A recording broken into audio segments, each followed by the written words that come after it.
નમસ્કાર મિત્રો, કેમ છે? શું તમને ખબર છે મિડ કેપ એટલે શું? ઇમર્જિંગ ઇક્વિટી એટલે શું? નથી ખબર તો આગળ વિડીયો જુઓ. મિડ કેપ એટલે શું છે કે જે ટોટલ માર્કેટ કેપ છે એને આપણે માર્કેટ કેપ પ્રમાણે રેન્ક આપીએ કંપનીને, અને એમાં 101 નંબરથી 250 કંપની જે છે એને આપણે મિડ કેપ તરીકે ઓળખશું. પેલા 100 સ્ટોકને આપણે લાર્જ કેપ તરીકે ઓળખશું, 101 થી 250ને આપણે મિડ કેપ કંપની તરીકે ઓળખશું.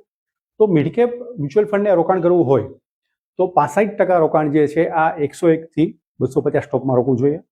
અને આ જે માર્કેટ કેપ જે છે એની દર 6 મહિને લિસ્ટ બહાર પાડે છે એમપી.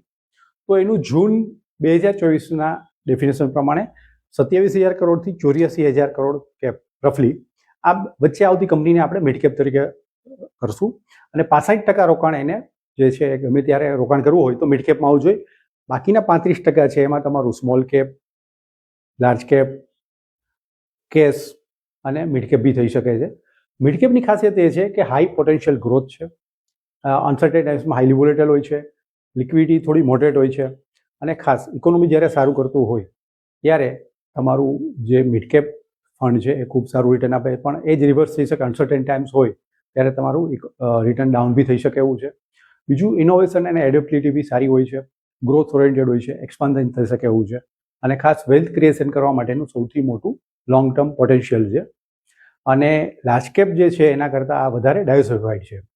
અને તમને ખાસ કહું કે અમુક સેગમેન્ટમાં તમારે ઇન્વેસ્ટ કરવું હોય, લાઈક પાઇપ્સ છે, સ્પેશિયાલિટી કેમિકલ્સ છે, અથવા મ્યુચ્યુઅલ ફંડ કંપનીઝ છે, તો એ ખાલી મિડ કેપમાં જ અવેલેબલ છે.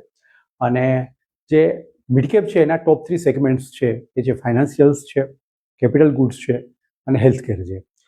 તો આ તમને વિડીયો કેવો લાગ્યો દોસ્તો મને કમેન્ટ કરજો. અને ખાસ મારો જે વિડીયો છે એ રિસ્ક ડિસ્ક્લેમર સાથે જોવા વિનંતી. Thank you.